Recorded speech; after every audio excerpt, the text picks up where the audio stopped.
Dear believers, greetings to you in the most highly exalted name of our Lord and Savior, Jesus Christ. This evening I am going to speak about the letters to the angels of the churches. The last church, which is Laodicea.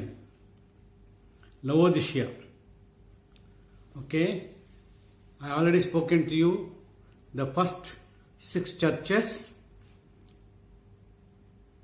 in chapter 2, 4 churches: Ephesus, Smyrna, Pergamos,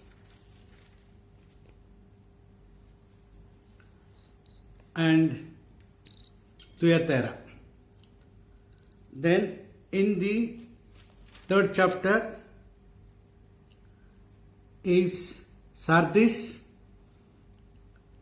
and Philadelphia, and the last one Laodicea. So now I am going to speak to you about the church at Laodicea. The first verse is chapter 3 verse 14. I am reading. Please observe it. Hear it. Or if you are having Bibles, you can read along with me so that you will understand more clearly. It says here, and to the angel of the church of the Laodiceans write, these things saith the Amen, the faithful and true witness, the beginning of the creation of God. Here, writing very, very clearly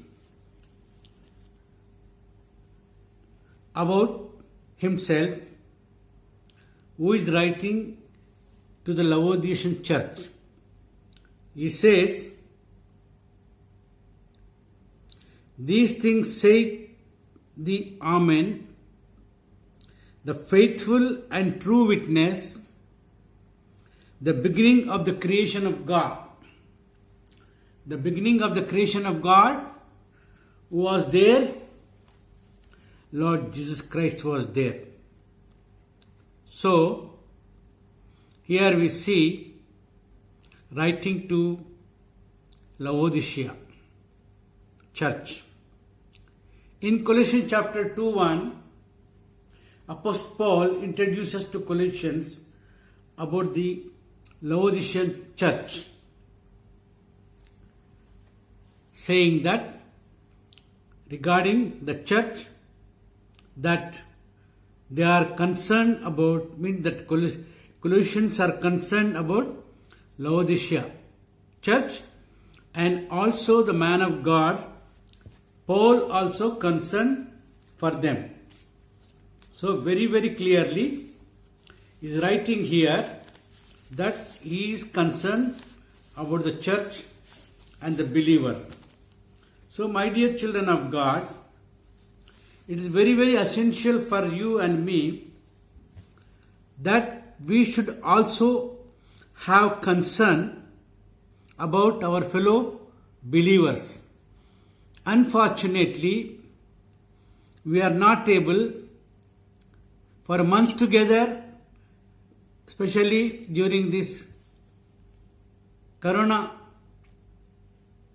period, still the period is going on, when we were not allowed to go to the church, and months together we were aloof, and none of us called any of our fellow brethren to check with them about their welfare, about their whereabouts, about their spiritual life in this time of pandemic. So this the thing happened. That's why here he is saying, Apostle Paul has said, he was concerned about Laodiceans. Christ is the truth. Christ is the truth. So, we see here how the Christ is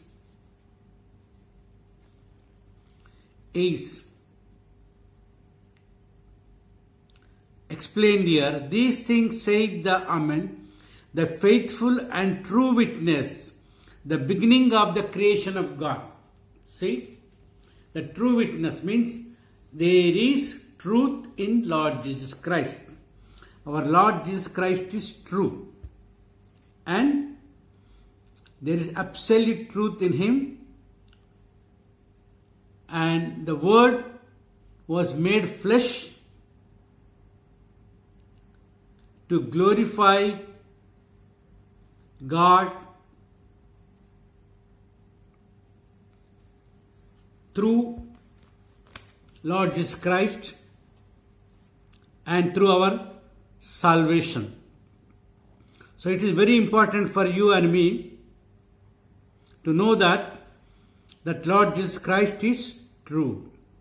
And further he says, there he said that beginning of the creation means that is the God who was existing from eternity to eternity. Okay? We have to know that Lord Jesus Christ was from the beginning. I am the Alpha, Omega, the beginning and ending, he said. So, Lord Jesus Christ is the beginning and ending. Okay. So, out of the Bethlehem, they are going to get a ruler, that is Lord Jesus Christ, prophesied in Micah chapter 5 verse 2. Christ is the creator. If we see John chapter 1 verse 1, it is very, very clearly written that all things created by Him, for Him, through Him. That means He is the creator. So, my dear children of God, it is very essential for us to know that He is the creator. And Lord Jesus Christ, verse 15 says, I know thy works, that thou art neither cold nor hot. I would thou art cold or hot. Here, Lord Jesus Christ is saying, I know thy works. In each and every church, the second verse is always I know thy works. So, Lord Jesus Christ is imputing their weaknesses, their faults, their negligences, their carelessness. Here he says, I know thy works, that thou art neither cold nor hot. He is very, very clearly saying, you are neither hot nor cold. Many of us these days are like that only. Neither hot nor cold Christians we are. Because we are not following exactly what our Lord requires. We are following what we require, what we want. We think we have all the knowledge, all the wisdom, all the understanding, and nobody to tell us. We know everything. Okay? So, my dear children of God, that's why he's saying that neither cold nor hot. So there is an indifference between the believer's his own life. He is neither cold nor hot. So what Lord Jesus Christ saying? I would thou art cold or hot. Lord Jesus Christ want either you be cold or hot. Not this one, off. Neither cold, means that is lukewarm. It's called lukewarm. He don't want us to be lukewarm Christians. He want either cold or hot. So dear children of God, it is very, very essential for you and me that we should not live for formality's sake or formalism. Many of us is trying to adopt formalism for show up or for showing elders or for showing believers. We just come to the church, spend whatever time in the church and meet everybody and go home. After going home, we forget everything what the word of God we heard. We never meditate it again. We never think about it again. But only for formalism, we are coming to church. Here he says, I will neither thou art cold or hot, I will spew thee out of my mouth.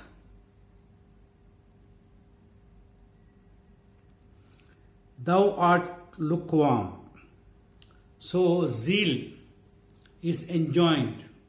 Our zeal, if we have zeal or interest in Lord Jesus Christ, in His church, we will be very, very interesting and we will have zeal for the church and for the Lord. Unfortunately, here we see he is neither cold nor hot but lukewarm. So what God is going to do? He is going to spit him out. He is going to spit him out. He don't want us to be cold or lukewarm, but he wants us to be hot or cold. He wishes not to be also cold, but hot. So therefore, children of God, it is very, very essential for you and me. Otherwise, he is going to punish us. Okay? We have to be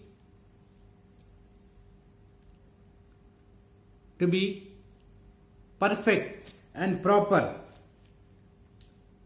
In Leviticus, when the children of Israel committed sin, so he set free those people and then he slayed those people and hated them because they were always rebelling against God and always grieving God with their attitude, behavior, and with their faith in the God.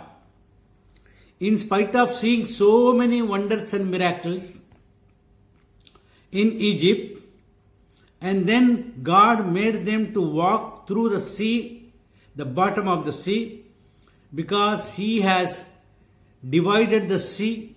The water stood either side like a wall, and the land became dry, and they went walking to the other shore. Dear children of God, in our life also, we face so many things, but we are not firm in our belief in the God, and that's why God is getting angry. And verse 16 says, So then, because thou art lukewarm, neither cold nor hot, I will spew thee out. He said, I will spew thee out.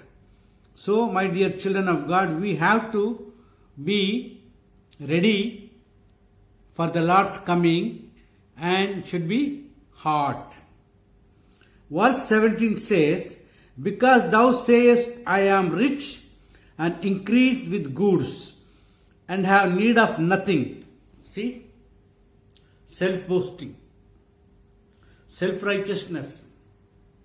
This is what happening these days in the Christians. In the believers. They say, I am perfect. Can anybody point out anything wrong in me? They forget. They are sinners by birth. Mother conceived in sin. Born in sin. Brought up in sin. Yet we boast ourselves and we show our self-righteousness. Job is writing in Job, book of Job. When Job friends came while Job was going through the trials, the tribulation and the affliction, those three friends tried to explain something, but he did not accept their explanations. So, when he did not accept, then they thought he is showing his self-righteousness. But in fact, Job was not showing any self-righteousness, but he was telling the fact. So, we should not be dependent or should not have the mind in the earthly things, and knowest not that thou art wretched and miserable. See, we are wretched and miserable. But we never ever think about it that we are wretched and miserable.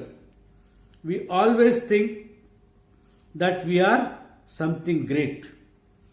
And we think about ourselves, I am a very good believer, very pious believer, very divinely devoted believer. So this is spiritual pride, it is called. My mother-in-law used to say, one of her grandson, the proudest of spiritual or spiritual proudest. She used to call him verbally on the face.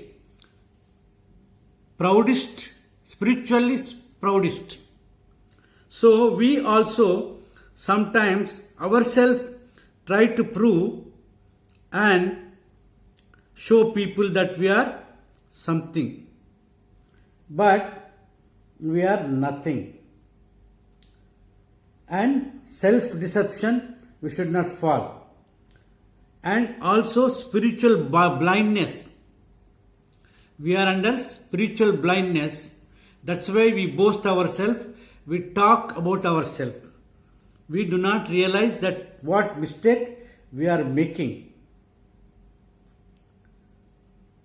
My dear children of God, it is very, very essential for you and me to be searching our hearts, our minds, our intentions, so that nothing bad will be there in us.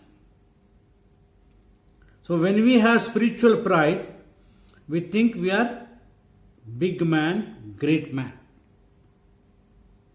We should not do like this.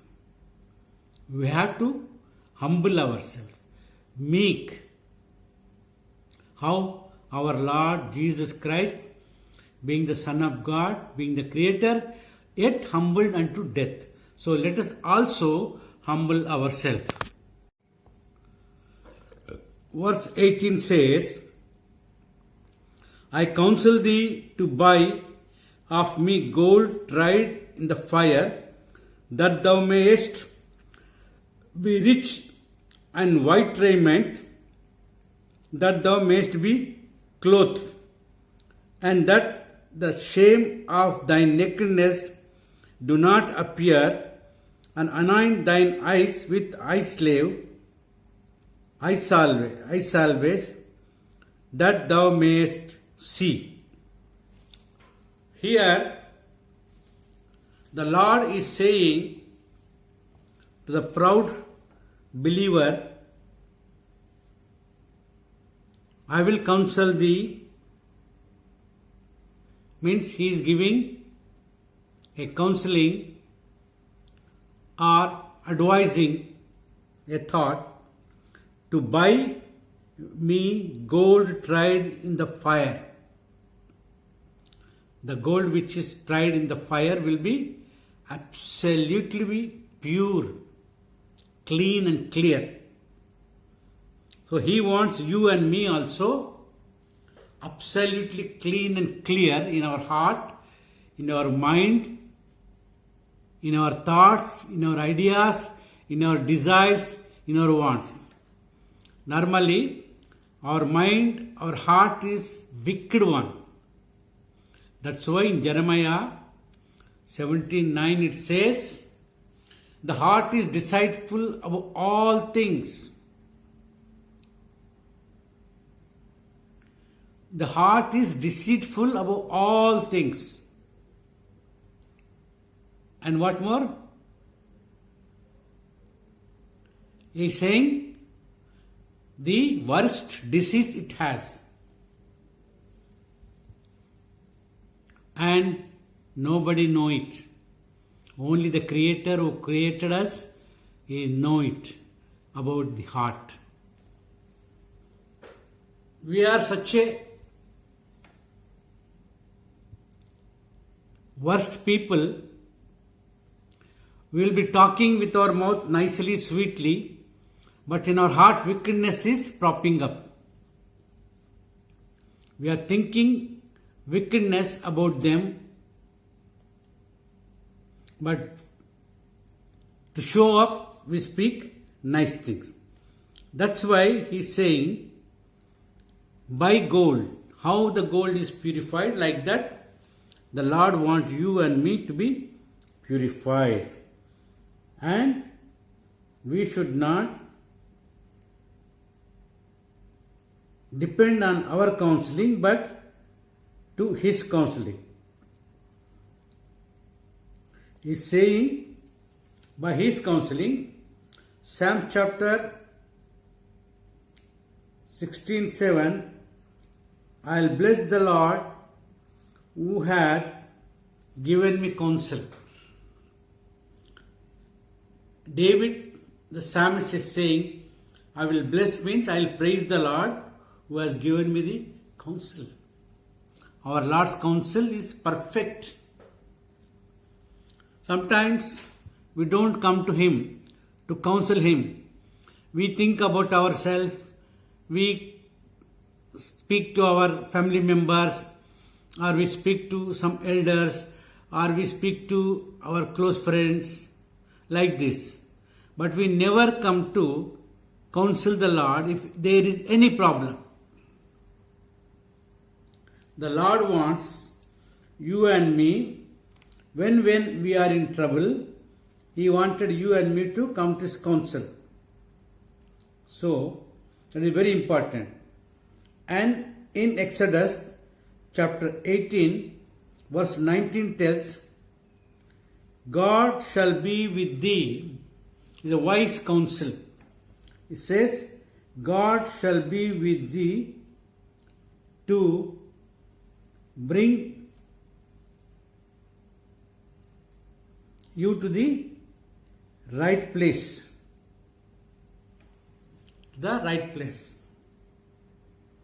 How in Exodus God lead children of Israel in the right place. So even now the same God who is concerned about you and me is prepared to bring us to the right place. And further he says, you may say that you are rich, but you are not rich.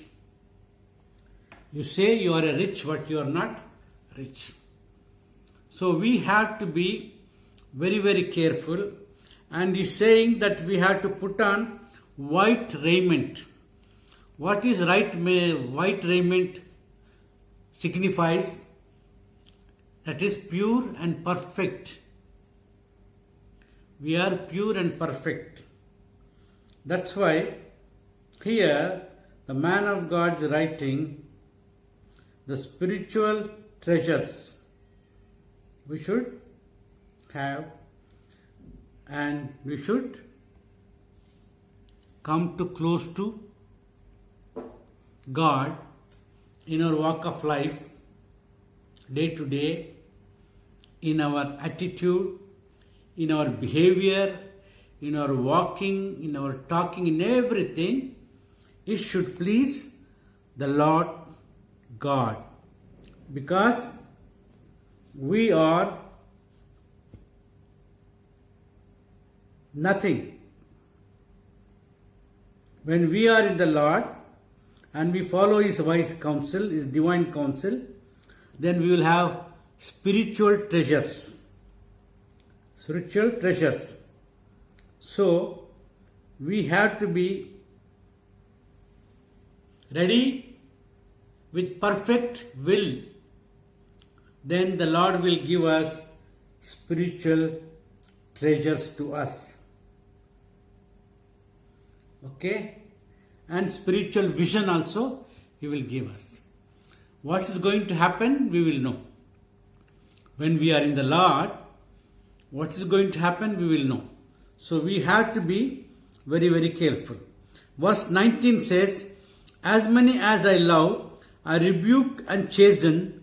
Be jealous therefore and repent. See Lord saying, as many as I love, I rebuke and chasten. See, in worldly parents, when we make mistakes, they will chasten us. Sometimes they will take stick and beat us black and blue. Sometimes they take leather belts to beat us. Sometimes whatever comes in their hand, they will take it and beat. This way we are punished. But whereas Lord Jesus Christ, in spite of our knowingly make all sorts of sins, still He is having a soft corner for you and me. He is merciful to you and me. So here we see that Christ's love is perfect love. John Gospel chapter 13 verse says that Lord Jesus Christ loved us from the beginning, and His love was the same till the end, till the crucifixion, and till the end of His life. He loved us with marvelous love, wonderful love, and it is never changing, ever abiding. Such a loving and living God, when He sees something wrong in us, He will rebuke us. He will correct us. Therefore, when the word of God is spoken to us, we have to humble ourselves and repent. What we are doing, we are not humbling ourselves, but we are boasting ourselves. We are boasting ourselves. Even when Peter tried to say something to the Lord, in Matthew Gospel chapter 8 verse 33, Lord rebuked also Peter, get me behind Satan, he said. If you and I were there, the same time you would have been walked out. You tell me Satan, like this. I am following you. I want to be a disciple, and you are calling me Satan. Then, but Apostle Peter humbled himself. Whatever God said to him, he accepted and he followed him. So, dear children of God, it is very, very essential for us when God chasteneth us. God also like to chasten us. He simply don't want to leave us like that, but He will chasten us so that we may set right. And He wants you and me to repent. To repent. If there is no repentance, then big problem. When the children of Israel, at the time of Kings, 2 King chapter 17 verse 13 says,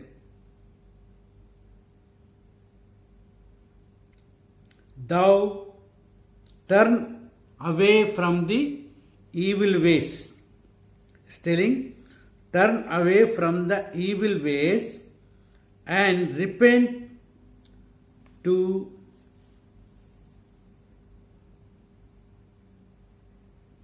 we have to repent for our all transgressions and iniquities.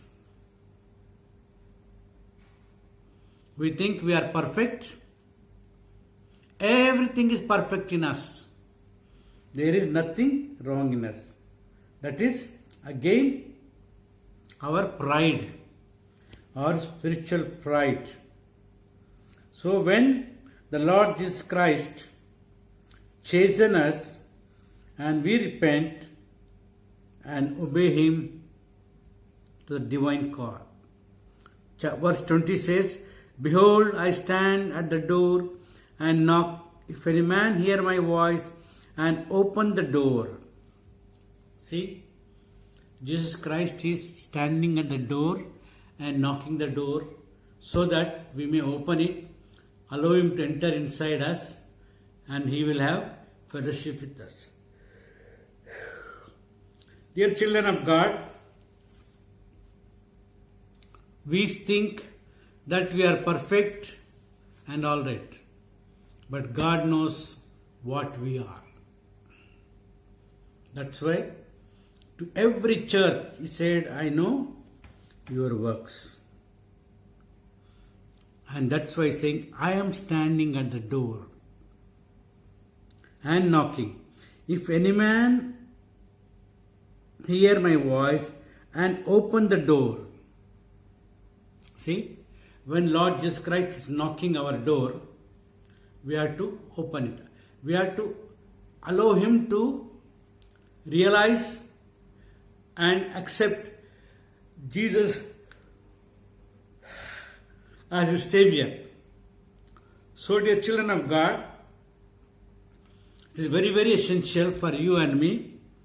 So, let us examine ourselves, where we failed, where we have fallen, so that when the divine call comes to us, He says, divine call. The divine call comes, then we have to be ready. How the divine call comes to us? You and me. In those days, Lord sent prophets and priests to speak to the children of Israel. And these days, Lord will speak to us through the word of God, which is ministered unto us in the church week after week. So, dear children of God, we should never forget our call when the word of God speaks to us, and we have to obey Him and follow Him and lead the life according to His will. Indwelling Spirit. That God will reveal us on that day. So, we have to be ready for everything that comes on our way. Because God is going to judge us according to His judgment, and He will reward us. And verse 21 says, to him that overcometh will I grant him to sit with me in my throne. See, what a privilege for the saints. Those who are perfect in Lord Jesus Christ, to them, Lord is going to grant after the death, when we go to heaven, we will not be sent some people like anything, but we are fear of God and honor Him, and we are always trying to please Him in all our walk of life. So, dear children of God, we have to have that fear, that honor towards God, glorifying, magnifying Him always in all things.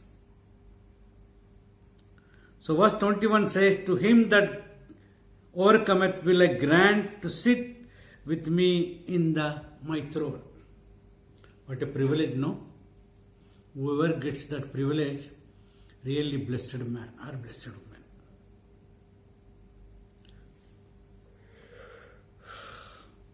Sorry, I don't know. I'm getting too many yawnings now. I'll finish it now very soon. So it is very essential for you and me to overcome all the circumstances, all the evil ways, all the bad thinking, thoughts, ideas, desires. Everything we have to overcome. And when you overcome, God will give us a place to sit next to Him in the throne. And I am set down with my Father in His throne. He is sitting with the Father in the Father's throne next to Him. So He is sitting at the right hand of the God Father. Therefore, we have to be very, very careful. Okay? And he that hath an ear, let him hear what the Spirit saith unto the churches. We see, every church, the closing time is always said, he that heareth, let him hear what the Spirit saith unto the churches. So, my dear children of God, we have seen all the 7 churches. Now let us not waste our time anymore. Let us spend time in hearing the Word of God. After hearing the Word of God, let us examine ourselves and commit our life to the Lord, so that when Lord comes, that we will be lifted up unto Him, to live with Him for eternity to eternity. May God speak to you all and prepare us in the light of His Word. Amen.